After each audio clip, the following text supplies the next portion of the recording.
Luddites are English workers who rebelled and destroyed the machines because they thought it was threatening to their job and their safety.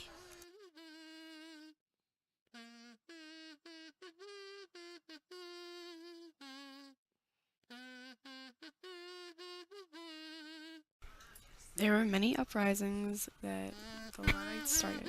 If you look at this map, it shows where the disturbances occurred in France and England.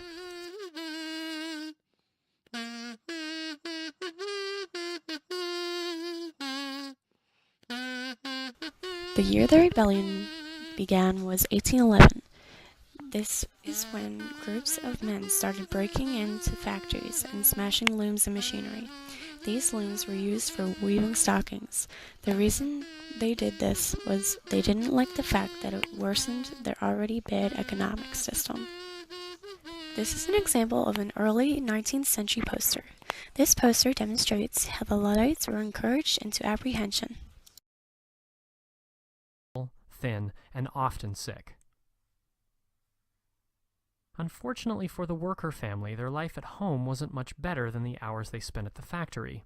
The whole family crowded into a cheap, damp, one-room house that was connected back-to-back with several neighboring houses. Mabel was glad, however, that there were only 4 people in their family. Some of their neighbors had to cram 9 people into one of those dreary little houses. The neighborhood was dirty. Most people threw their household waste into the street or courtyard. 40 houses shared 6 toilets, which were little more than cesspits.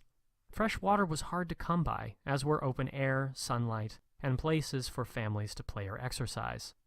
People were constantly getting sick, and outbreaks of cholera, typhoid, and other diseases killed many. Needless to say, people didn't live long under those conditions. In 1841, the average life expectancy in England's rural areas was 45 years. In London, it dropped to 37 years. And in Liverpool, people were lucky to live to 26 years of age. Infants died at an alarming rate, and in the early 19th century, 25 to 33% of English children died before the age of 5. Workers could do very little to improve their lot. In 1799 and 1800, the British Combination Acts prohibited workers from forming unions. They could not bargain with their employers or petition for higher pay or better working conditions.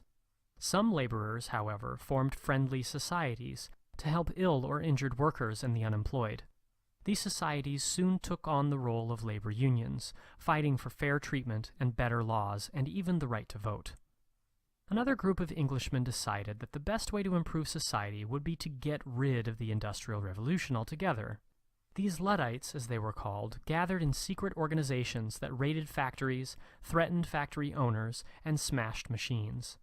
Most moderate Luddites argued for laws to set minimum wages, regulate female and child labor, and organize unions. The British government treated the Luddites harshly, even imposing the death penalty on some of them.